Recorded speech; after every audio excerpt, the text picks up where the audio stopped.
নমস্কার, কেমন আছো সবাই? আশা করি সবাই খুব ভালো আছো। ব্ল্যাক পাঞ্জাবির ওপর করা এই নতুন ডিজাইনটার ফুল টিউটোরিয়াল ভিডিও নিয়ে আজকে চলে এলাম। সাথে ফেব্রিক পেন্টিং রিলেটেড কিছু প্রশ্নের উত্তর দেব তোমাদের। স্কিপ না করে পুরো ভিডিওটা দেখতে থাকো। প্রথমে স্কেল আর পেন্সিল কম্পাসের সাহায্যে আমি প্যাটার্নটা করে নিয়েছি। এবার আমি কালার করা শুরু করছি। কাপড়ের ওপর ব্যবহার করার জন্য কোনো পেন্সিল তোমাদের কাছে না থাকলে নর্মাল গ্রাফাইটের পেন্সিলই ব্যবহার করতে পারো। আমিও এখানে একটা নর্মাল গ্রাফাইটের 4B পেন্সিলই ইউজ করছি। পাঞ্জাবির ডান দিকে এই প্যাটার্নটা দিয়ে প্রথমে শুরু করলাম।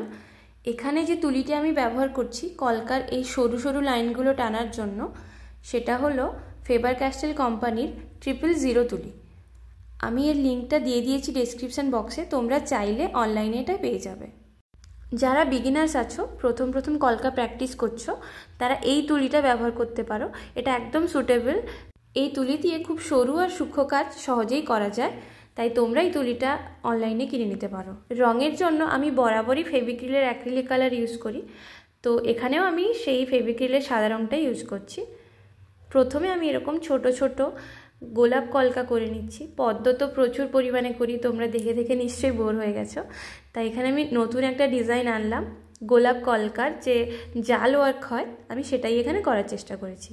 প্রথমে বর্ডার করে নেওয়া এই ফাঁকা জায়গাটার মধ্যে ছড়িয়ে ছড়িয়ে কিছু গোলাপ করে নিয়েছি। তারপর এই গোলাপগুলোকে প্রত্যেকটার সাথে কানেক্ট করে নেব। মানে জাল ওয়ার্কে যেভাবে পুরোটাই একদম ভরা কাজ থাকে, নর্মাল কলকার ডিজাইন দিয়ে এরকম সুরের মতো আর কিছু পাতা এভাবে করে নিয়ে আমি ভরিয়ে নেব পুরো কাজটা। এখানে ভিডিওতে দু রকমের তুলি হয়তো দেখতে পাবে তোমরা, তাই কনফিউশন হতে পারে, তাই বলে রাখছি আমি যখন যে তুলি চোখের সামনে দেখতে পাই ওটা দিয়ে কাজ করে যাই। যে হলুদ তুলিটা এখানে একটু আগে দেখতে পেয়েছো, সেটা হলো গ্রিপেক্স কোম্পানির রাউন্ড 000। সাদা রঙটা পুরোপুরি শুকিয়ে গেলে তারপর আমি পিঙ্ক কালার নিয়ে এরকমভাবে গোলাপের পাপড়িতে একটু একটু করে দিয়ে দেব। তারপর সাদা দিয়ে আবার সেটাকে মিক্স করে নিচ্ছি, যাতে পুরোটা একদম ডিপ পিঙ্ক না বোঝায়, একটু কালারের গ্রেডিয়েন্ট থাকে। আর আমি এখানে পিঙ্ক 18 এই কালারটা ইউজ করেছি, আর মাঝে মাঝে এখানে হলুদ রং দিয়ে দিচ্ছি একটু, যেটা হলো গোল্ডেন ইয়েলো। এরপর আগের ডিজাইনটার সাথে কন্টিনিউ রেখে আমি আর একটা প্যাটার্ন করে নিচ্ছি, যার মাঝে থাকছে একটা ছোট্ট গোলাপ, তার চারদিকে আলপনার প্যাটার্ন। আমার চ্যানেলে যদি নতুন হয়ে থাকো অবশ্যই আমার চ্যানেলটাকে সাবস্ক্রাইব করে রেখো। ফেব্রিক পেন্টিং রিলেটেড যে কোনো ধরনের ডাউটস থাকলে আমি অবশ্যই চেষ্টা করব ভিডিওর মাধ্যমে তোমাদের বলে দেওয়ার। শুরুতে আমি একটা কথা বলতে ভুলে গেছি, যেটা হলো এরকম ধরনের পাঞ্জাবিতে তোমরা যখন কাজ শুরু করবে তার আগে পাঞ্জাবির ভিতরে কিন্তু একটা মোটা কার্ডবোর্ড শিট বা কোনো প্লাস্টিকের বোর্ড বা নিউজ পেপার মোটা করে ভাঁজ করে রেখে তারপরে কাজটা শুরু করবে, নয়তো পাঞ্জাবির উল্টো সাইডে লেগে যেতে পারে ফেব্রিকের এই রঙগুলো, তখন প্রবলেম হবে। আবার তোমরা কেউ কেউ কমেন্ট করে জিজ্ঞাসা করো যে কালার উঠে যাওয়ার থেকে কিভাবে আটকাবে, মানে এটা কালার যদি উঠে যাওয়ার চান্স থাকে, তো আমি একটা জিনিস সাজেস্ট করতে পারি, কোনো মিডিয়াম বা কিছু মিক্স করতে হবে না কালার করার আগে, শুধু নর্মাল কালার অ্যাপ্লাই করার পরে রঙটা শুকিয়ে গেলে তোমরা এটাকে উল্টো সাইড দিয়ে একবার আয়রন করে নেবে। আর এই জিনিসগুলো থেকে মোটেই রং উঠে যায় না। আমার থেকে অনেক কাস্টমার জিনিস কেনে, কখনোই এরকম ফিডব্যাক পাইনি যে কালারটা উঠে গেছে একবার ধোয়ার পরে, এরকম কখনোই হয় না। তাছাড়া তোমরা তো দেখেইছো আমি নিজের শাড়িতে, কুর্তিতে, ব্লাউজে অনেক কিছুতে আমি পেন্টিং করে থাকি, সেগুলো নিজের পরার জন্য, তারপর আমি সেগুলোকে রিইউজও করি, কিন্তু কখনোই এরকম হয়নি যে রং উঠে গেছে। তো এটা একেবারেই ভুল যে ফেব্রিক কালার করার পরে রং উঠে যাবে, এটা একেবারেই ভুল ধারণা। যাই হোক, কথা বলতে বলতে অনেকটাই কাজ এগিয়ে গেছে। ডান দিকের কাজটা তো হয়েই গেছে, এবার বাঁ দিকের কাজে এই প্যাটার্নটাই আমি রেখেছি। তো এখানে একটা আলপনার লম্বা লাইন যাবে, তার মাঝে মাঝে পরপর 3টে রাউন্ডের শেপ রেখেছি, আর এই রাউন্ড শেপগুলোকে আমি কালার দিয়ে পুরো ফিল করব। তোমরা দেখতে থাকো বাকিটা, তাহলেই বুঝতে পারবে কেমন লাগবে কাজটা হয়ে গেলে। এবার এই রাউন্ড শেপটার মধ্যে আমি পুরো সাদা দিয়ে ভরিয়ে নেব, একটা ফ্ল্যাট 4 নম্বরের ব্রাশ দিয়ে আমি এটা ভরিয়ে নিয়েছি। এবার বাকি পোর্শনটাও এভাবেই হবে, মানে কাঁধ থেকে পুরো হাঁটু অবধি যে পাঞ্জাবি লেন্থটা রয়েছে একটাই প্যাটার্নেই যাচ্ছে, সেম কলকা দিয়ে, আর 3টে রাউন্ড শেপ থাকছে পরপর, এভাবেই হবে কাজটা। এটা যদি A to Z আমি পুরো কাজটা দেখাই নর্মাল ভিডিওতে তাহলে অনেকটাই টাইম চলে যাবে, কারণ আমার একটা পাঞ্জাবি কমপ্লিট করতে প্রায় 4-5 ঘন্টা তো সময় লেগেই যায়। তো সেক্ষেত্রে আমি তো আর 4-5 ঘন্টা একদম ভিডিও বানাতে পারবো না, আমাকে তো পজ করতেই হবে।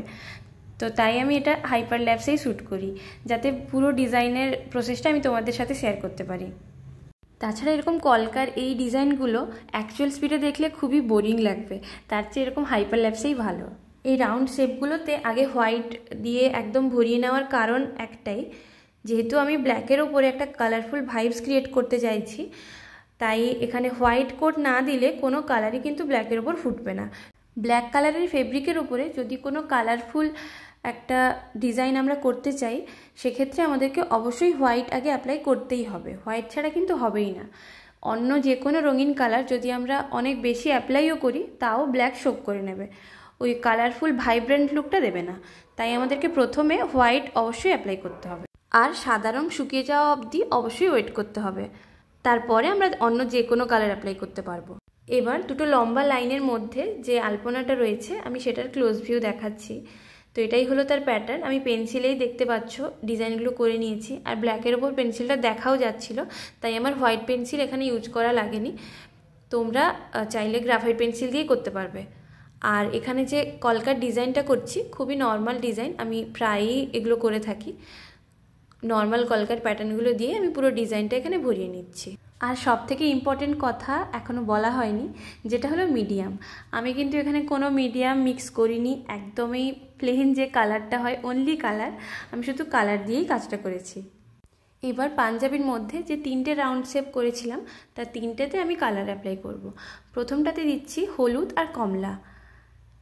এই কালারগুলোর সেট নাম্বার আমি ডেসক্রিপশান বক্সে লিখে দিয়েছি, তোমরা প্লিজ চেক করে নিও একবার। এটা হলো গোল্ডেন ইয়েলো, আর তার চারদিকে এরকম অরেঞ্জ দিয়ে আমি ভালোভাবে মিক্স করে নেব।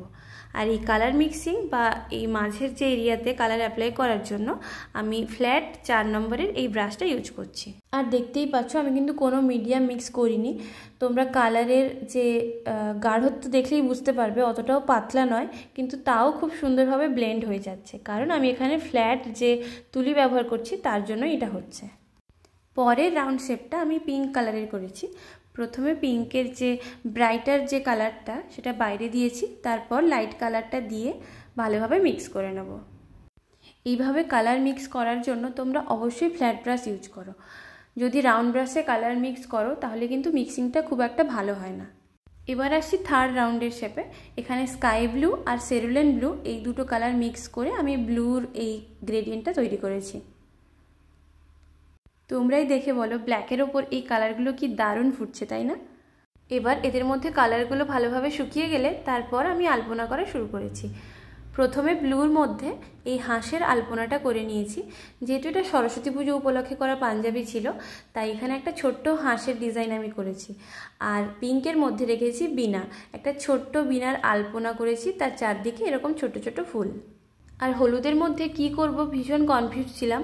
প্রথমে ভেবেছিলাম স্বস্তিক করব, কিন্তু তারপর দেখলাম বাকিগুলোতে যেহেতু সাদা দিয়ে আলপনা করেছি, তাই এখানে আমি প্রদীপের আলপনা করে নিয়েছি। এবার পাঞ্জাবির বাকি পোর্শনগুলোতে আমি র্যান্ডামলি কালার অ্যাপ্লাই করেছি।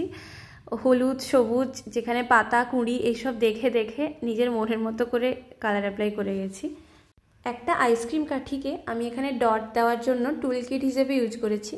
বুঝতেই পারছো আমার কাছে কোনো জিনিসই ফেলে দেওয়ার নয়, আমি সব কিছুকেই কাজে লাগাই।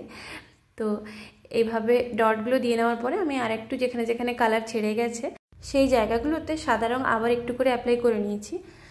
এরপর আমি সাদাগুলো শুকিয়ে গেলে আবার কালার অ্যাপ্লাই করা শুরু করেছি। এখানে প্রত্যেকটাতে একটা প্যাটার্নে কালার অ্যাপ্লাই করেছি, র্যান্ডামলি এখানে কিন্তু করিনি।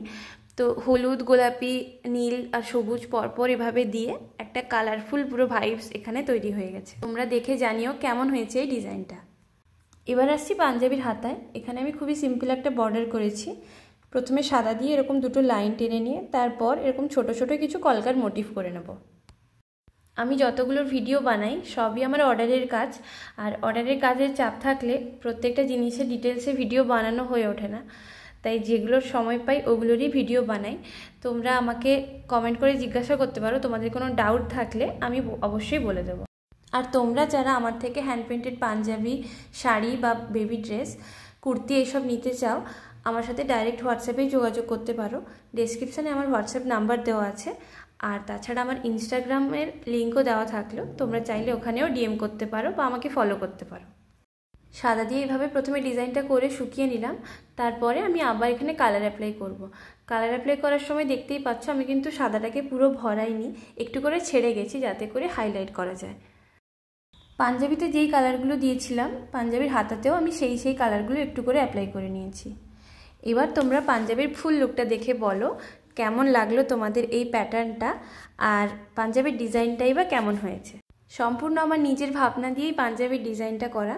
তোমরা যদি আরও নতুন নতুন পাঞ্জাবির ডিজাইন দেখতে চাও আমার চ্যানেলটাকে অবশ্যই সাবস্ক্রাইব করে দিও। দেখা হচ্ছে পরের ভিডিওতে। টাটা।